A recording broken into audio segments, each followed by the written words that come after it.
Isang palakpak para po sa Panginoon. Hallelujah.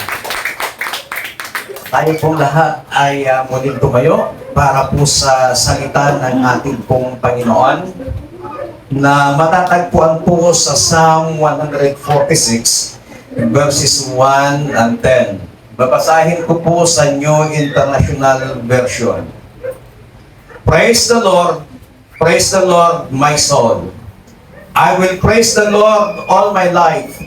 I will sing praise to my God as long as I live. Do not put your trust in princes, in human beings who cannot save. When their spirit departs, they return to the ground. On that very day, their plans come to nothing. Blessed are those who helps is the God of Jacob, whose hope is in the Lord their God. He is the maker of heaven and earth, the sea, and everything in them. He remains faithful forever. He upholds the cause of the oppressed and gives food to the hungry. The Lord sets prisoners free. The Lord gives sight to the blind. The Lord lifts up those who are bowed down. The Lord loves the righteous. The Lord watches over the foreigner and sustains the fatherless and the widow, but He frustrates the ways of the wicked. The Lord reigns forever, your God, O Zion, for all generations. Pagpalain ng Panginoon ng kanyang mga salita na ating pong nabasa. Muli po nating palakpakan ng malakas ang Panginoon. Hallelujah! Mula po sa hapong ito ay nais ko pong bigyan ang paksa ng mensahe ng Panginoon, prioritize your praise. Noong mga nagdaang mga linggo, ay tinalakay po natin yung declare our praises to God at napag-usapan po natin the some reasons why we praise God and the expressions of praise to God.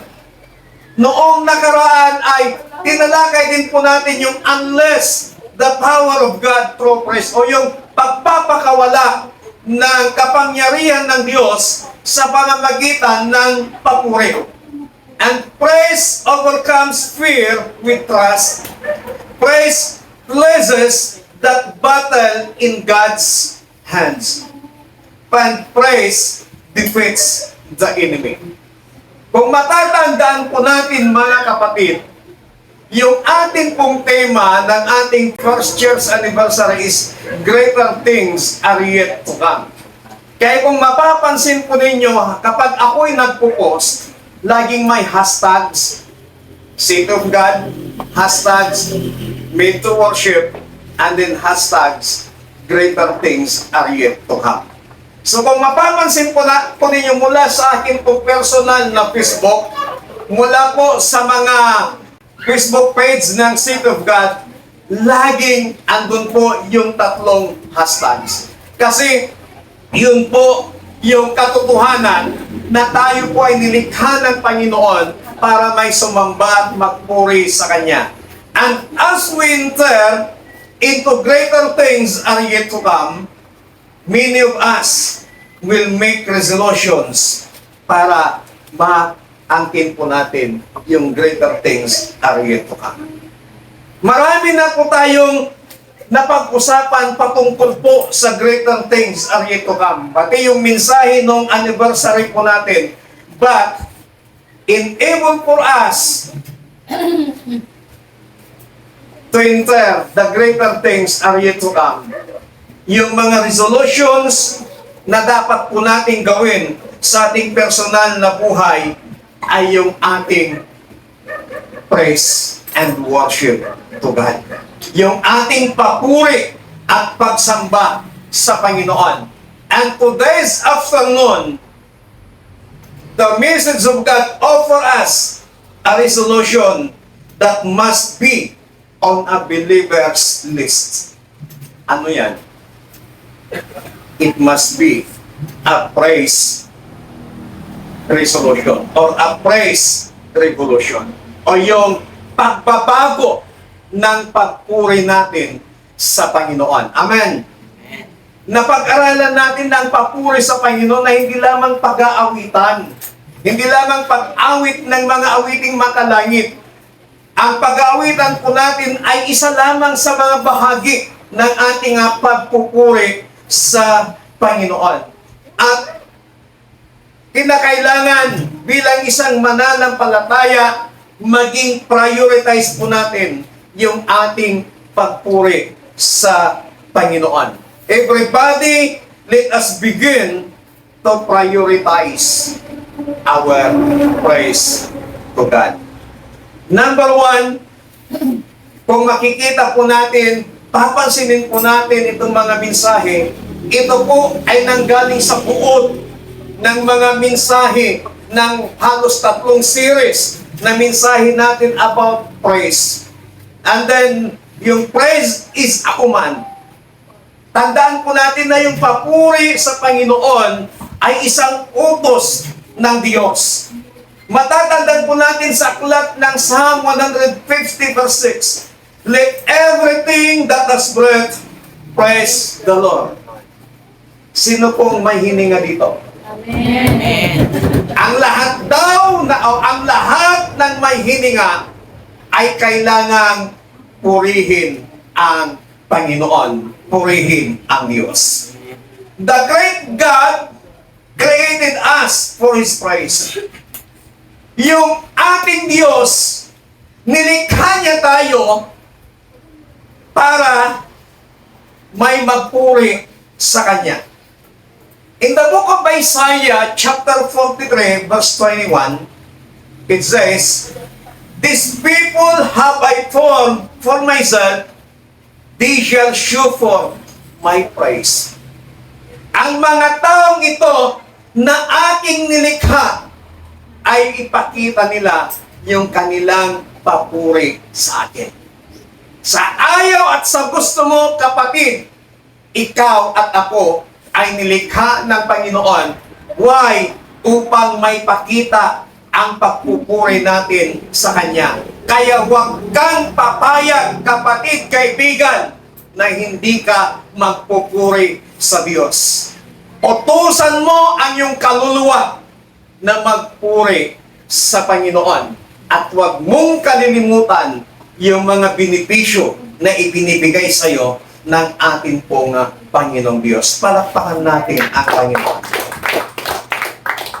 The great God deserves great praise. Yung dakilang Diyos ay karapat-dapat na makatanggap ng dakilang papuri sa Panginoon. In the book of Psalm 145, verses 1 up to 3, I will extol thee, my God, O King, and I will bless thy name forever and ever. Every day will bless thee. I will praise thy name forever and ever. Great is the Lord, and greatly to be praised, and His greatness is unsearchable. Dakila ang Panginoon, at karapat-dapat siyang ating papurihan. Kung mahilig kang magpuri sa mga taong mababait sa iyo, kung mahilig kang magpuri sa mga batang nagpapakita ng kagandahang asal, mas lalong higit na ikaw ay magbigay ng papuri sa Diyos na lumikha sa iyo at sa akin, sa Diyos na may lalang sa atin, sa Diyos na makapangyarihan sa lahat. Ibigay natin ang dakilang papuri sa Kanya because He is worthy to be praised. Karapat-dapat na papurihan ang ating pong Panginoon. Number 2, praise is a choice. Yung papuri ay isang choice. Ang Panginoon, hindi niya nilikha ang tao, even doon na nilikha ng Diyos ang tao, pero hindi niya nilikha ang tao na maging sunod-sunuran sa Kanya. Binigyan niya tayo ng choice. Binigyan niya tayo ng freedom. Freedom to choice kung ano yung gusto po natin. Ganon po kabait ang Panginoon. Binigyan niya tayo ng kalayaan. Kaya nasa iyong pagpapasya kung magpupuri ka ba o hindi sa ating Panginoon. Despite praise being a command, we must still choose.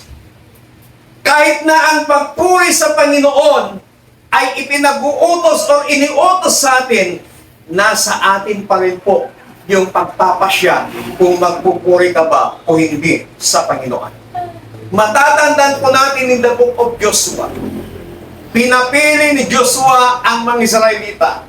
Ang sabi ni Joshua, mula sa araw na ito, sabi ni Joshua, mamili kayo. Choose you whom you will serve. Mamili kayo kung sino ninyong paglilingkuran mula sa araw na ito. Ang Diyos pa na mga Diyos-Diyosan o ang tunay na Diyos. Pero anong sinagot ng mga tao? But as for me and my house, we will serve the Lord. Amen. Amen. Amen. Sana kung papipiliin po tayo, pipiliin po natin, sasagutin natin, as for me and my house, we will serve, we will praise the Lord. Palakpakan natin ang Panginoon. Praise is a choice. Don't let trucks take your place. Huwag mong hayaan na ang mga bato kukunin ang iyong lugar at sila ang magpupuri sa Panginoon. Sinabi ni Jesus sa mga tao sa Luke chapter 19 verse 40, at sumagot siya at nagsabi, sinasabi ko sa inyo na kung hindi magsisiimik ang mga ito, ang mga bato'y sisigaw. Papayag ba kayo ng mga bato ang magpupuri? Papayag ba kayo ng mga bato ang siyang sisigaw ng pagpupuri sa Panginoon?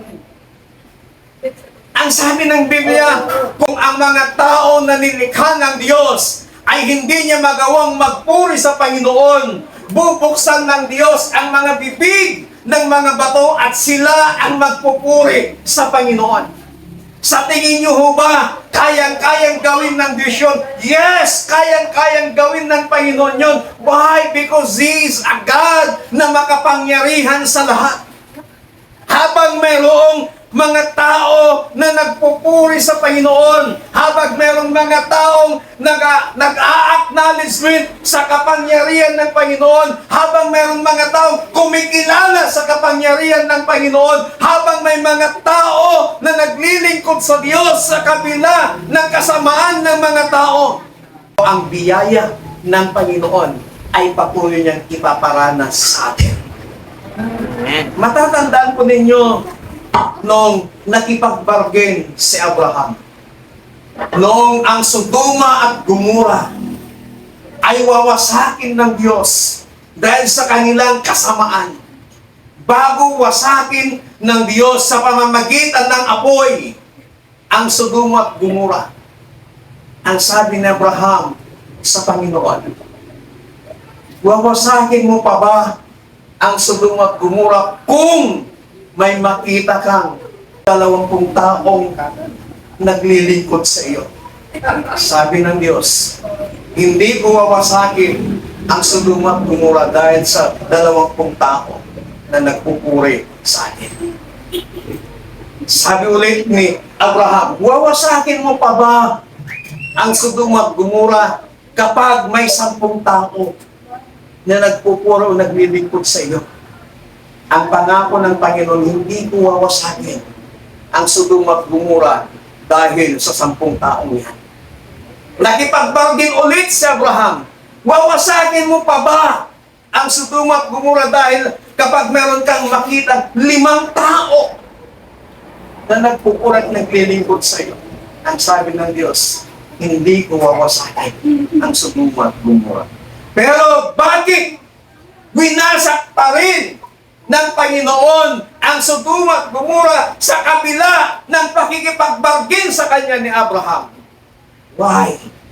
Kasi walang nakita, walang natagpuan ang Panginoon.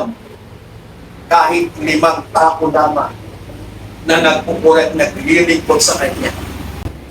Ang instruction ng anghel kay Lot, lisanin na nilang syudad, lisanin na nila yung maganda nilang tahanan, lisanin na nila yung kanilang mga ari-arian, at gugunawin na ng Panginoon. Magpapaulan na ng apoy ang Diyos para wasakin at Sodoma at Gomora. At ang instruksyon, pagkaalis nila doon, wag na wag silang lilingon. Sapagkat kung sino man ang lilingon, magiging haliging asin. Alam nyo, nung inalalayan ng anghel ng Diyos, si Lot, tumatakbo sila. Unti-unti habang tumatakbo sila, nagsimula ng nagpaulan ng mga asupre, ng apoy ang Panginoon.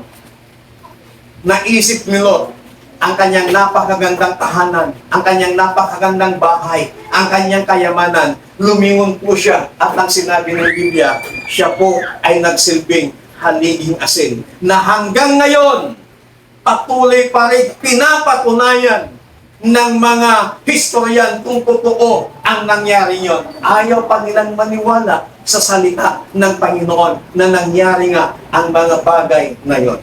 Ngayon, kapatid, kaibigan, kung ang barangay Sabet ay may 5, 10, 20, 50, 100 na nagpupurit, naglilingkod sa Panginoon, mararanasan ng barangay Sabet ang biyaya ng Panginoon dahil sa mga taong yan na nagpupurit, naglilingkod sa Diyos. Palakpakan natin. Kaya kapatid, kaibigan, sa hapong pong ito, huwag mong hayaan na ikaw na may hininga ay hindi makapagpuri sa Panginoon. Huwag mong hayaan na yung mga bato ang utusan ng Diyos para purihin siya. Mahiya ka naman, kapatid, kung yung bato pa ang magpupuri sa Panginoon.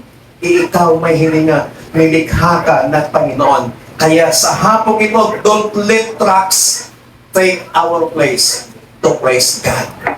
Pangatlo, praise God as we live. Psalm 63, verses 3 to 4. Because thy loving kindness is better than life, my lips shall praise thee. Thus will bless thee while I live. I will lift up my hands in thy name. Habang tayo'y nabubuhay, pupurihin natin ang Panginoon. Habang tayo nabubuhay, kikilalanin natin ang kapangyarihan ng Panginoon. Alam nyo ho, iwan ko kung nabasa nyo na ho itong nag-viral na post sa social media. May isang vlogger na sinabihan siya ng isang netizen. Ang sabi niya, wow, ang galing naman dahil sa kabutihan ng Diyos. Dahil sa biyaya ng Panginoon, kaya mo natatamasa ngayon yung natatamasa mo sa buhay mo ngayon. Alam niyo yung sagot ng vlogger? Hindi galing sa Diyos yan. Galing sa akin. Pinagtrabahuan ko yan. Pinagpaguran ko yan. Nung nabasa ko yun, medyo nalungkot ako. Sabi ko, aba, ang vlogger na to, magmamayabang na nga lang, Diyos pa ang yayabangan niya. Yung bagay na meron siya ngayon, hindi niya kinikilala, yung tinatamasa niya ngayon ay galing sa Diyos. Kahit pa pinagpaguran mo yan, kahit pa pinagpuyatan mo yan, kahit pa pinagsakripisyuhan mo yan, kung anumang status ng buhay meron ka ngayon, yan ay galing sa Diyos. Bakit? Kung hindi ka binigyan ng lakas ng Panginoon, kung hindi ka binigyan ng magandang kalusugan ng Panginoon, kapatid, kaibigan, marahil wala ka ngayon sa kinatatayuan mo. Kaya, as long as we live, we must praise God.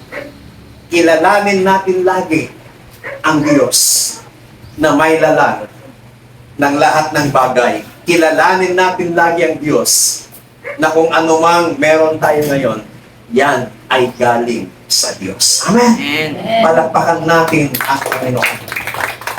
Pangatlo, praise is a commitment. Parang sa mag-asawa, commitment, may commitment sila. Parang sa mag-boyfriend, meron silang commitment. Ganyan din po sa ating pong pagpuri sa Panginoon. Our praise should never be situational or circumstantial. Na anuman ang mangyari sa buhay po natin, in good times and in bad times, we must praise the Lord. Amen? Amen. Hindi yung pag bad times na erase the Lord na, but always praise the Lord. Sabihin nga natin, praise the Lord. Praise the Lord. Ano pong sabi ni Psalmist David sa kanyang aklat sa Psalm 34 verse 1? I will bless the Lord at all times. His praise shall continually be in my mouth. We must be in a perpetual mindset of praise. Yung hindi nagbabagong kaisipan patungkol sa pagpupuri natin sa Panginoon. Psalm 113 verses 1 and 2. Praise ye the Lord. Praise all ye servants of the Lord. Praise the name of the Lord. Blessed be the name of the Lord from this time forth and forevermore. Purihin natin ang Panginoon. Kung babasahin po natin ang Book of Psalms, punong-puno ng mga katagang purihin, purihin, purihin, purihin ang Diyos. Kaya sa ating pagpupuri sa Panginoon, dapat yung ating mindset, yung ating kaisipan, laging naka-tune in, laging nakaangkla, nakasintro yung ating kaisipan sa pagpupuri sa Panginoon. Na hindi lamang sa panahon ng kasaganaan, ikaw dapat magpuri sa Panginoon, but anumang sitwasyon ng ating buhay, pupurihin natin ang Diyos. We must praise God as long as we live. Habang may hininga ka pa, purihin mo ang Panginoon. Last, number 4, praise is a chaos confuser.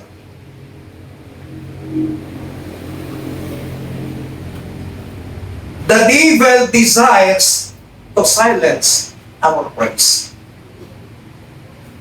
Gusto ng kaaway na ikaw ay gawing pipi sa pagpupuri sa Panginoon. Pipigilan o pinipigilan ng kaaway ang pagpupuri mo sa Panginoon. But tandaan po natin that praise is a chaos confuser. Matatandaan po ba natin yung nangyari doon sa 2 Chronicles? Na ang mga kalaban ng mga Israelita, guguluhin nila ang mga Israelita. Pero anong ginawa ni Jehoshaphat? Kinausap niya ang mga Israelita.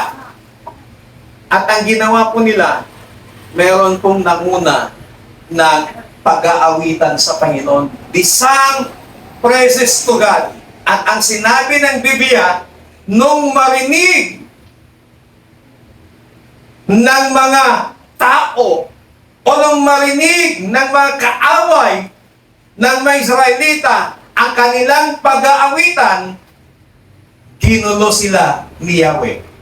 At dahil dito, sila mismo ang nagkagulo. Kaya sa ating pagpupuri sa Panginoon, kapag ikaw ay may problema, may mabigat na pinagdadaanan, sasabihin ni Satanas sa'yo, oh, bakit ka pa magpupuri? Tingnan mo nga yung sitwasyon mo ngayon. Huwag ka nang magpuri. May sakit ka, may karamdaman ka, humiga ka na lamang, matulog ka na lamang, huwag ka nang magpuri. Anong magagawa mo doon? Pero kapag nagpuri ka, Sasabihin mo, Satanas, hindi ako mapipigil, magpupuri ako sa Panginoon. Kapag nagdesisyon kang magpuri sa Panginoon, anong mangyayari? Si Satanas mismo, tatakbo siya, aalis siya, lalayuan ka niya. Dahil ikaw ay nagdesisyong magpuri sa Panginoon kahit na ikaw ay may sakit, kahit na ikaw ay may karamdaman, kahit na ikaw ay pinagdadaan sa mabigat na pagsubok, kung pupurihin mo ang Panginoon, ipagkakaroon ng Diyos ang katagumpayan sa iyong buhay. Palakpakan natin ang Diyos. Kung gusto nyo mabasa yung kwento na sinasabi ko, basahin ko ninyo sa aklat ng 2 Chronicles chapter 20 verses 1 up to the following verses. Makikita po nyo doon yung context ng aking pong sinasabi kung paano nagulo ang mga kaaway ng Israelita na wala man silang ginamit na mga armas. Ang kanilang ginamit lamang ay ang pag-aawitan nila sa Panginoon. Brothers and sisters, friends, sa hapon pong ito, we must prioritize our praise whomever or whatever is important to us. Na kahit sino pa man o anumang kahalaga ang bagay na nasa iyo, i-prioritize mo ang pagpupuri sa Panginoon. May mga pagkakataon noon na pag-araw ng linggo, ang daming mga coverage. At yung mga coverage na yon, talagang meron kang mapapala, merong biyaya. Pero sabi ko, untouchable sa akin ang linggo. As long as nauunahin natin na magpuri sa Panginoon, as long as nagagawin mong maging prioritize sa buhay mo yung pagpupuri sa Panginoon, kapatid, kaibigan, ipra-prioritize ka rin ng Panginoon.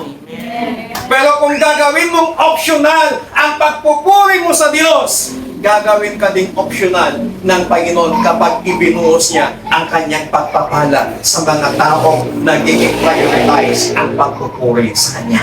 Papayag ba kayo doon maging optional? Ibig sabihin pag optional, yung wala nang pagpipilian? Papayag ba kayo doon? So we must prioritize our worship to God. Amen? Kaya lagi po nating tandaan, God is our Creator and alone deserves our praise and worship. Do not let our situations and circumstances dictate to us when we worship or when we praise the Lord. Let us praises dictate to our situations. Huwag mong hayaan yung situation mo ngayon ang magdikta sa'yo kung kailan mo pupurihin ng Diyos. Pero hayaan mo ng pagpupuri mo sa Panginoon ang siyang magdikta sa sitwasyon mo ngayon. Amen? Amen. Pag may masama kang nararamdaman sa katawan mo, diktahan mo yan sa pagpupuri sa Panginoon. Kapatid, mararanasan mo yung kapangyarihan ng Diyos. Tayo nga pong lahat ay tumayo.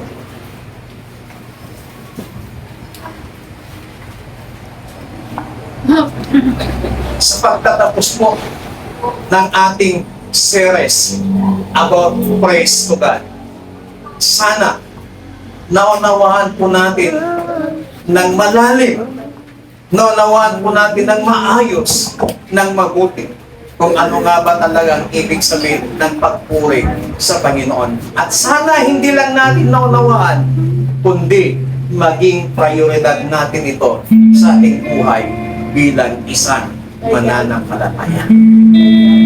Panginoon, sa hapon kong ito, maraming salamat sa iyong masalita na aming napakinggan. Tinuruan mo kami, ipinaunawa mo sa amin kung ano ang ibig sabihin ng pagpuri sa iyo. Ipinaunawa mo sa amin, Panginoon, kung ano ang ibig sabihin at kung ano ang dapat namin gawin sa aming pagpupuri sa inyo. Tinuruan mo din kami, Panginoon, na sa aming pagpupuri sa iyo, pinapakawalan namin ang iyong kapangyarihan at tinuruan mo kami na dapat maging prioridad namin ang magpuri sa inyo, Panginoon, sa lahat ng bagay na nandito sa ibabaw ng lupa. Dakilang Diyos, hayaan po ninyo ng bawat mga anak mo na magiging prioridad ka, O Diyos na makapangyarihan sa lahat. Maranasan din nawa nila na magiging prioridad mo sila sa kanilang mga buhay. Amen. Holy Spirit, help us na ang pagpupuri namin sa Diyos ang magdidikta sa sitwasyon namin, pero hindi ang sitwasyon namin ang magdidikta sa amin kung kailan namin pupurihin ang Panginoon. Dakilang Diyos, You are a God who creates the heaven and the earth. You are a God who created us. And You are alone who deserves our praises. Tanggapin mo, Panginoon, ang lahat ng aming mga gagawing pagpuri sa inyo. Tanggapin mo at naway maging mabalong samyo sa iyo ang lahat ng aspeto na gagawin ng bawat isa na pagpupuri sa inyo, Panginoon. Maraming pong salamat. We give You all the glory. We give You all the praises, thanksgiving, and adoration. In Jesus Christ's mighty name we pray. Amen. Amen. Palakpakan natin ang Panginoon ng malakas.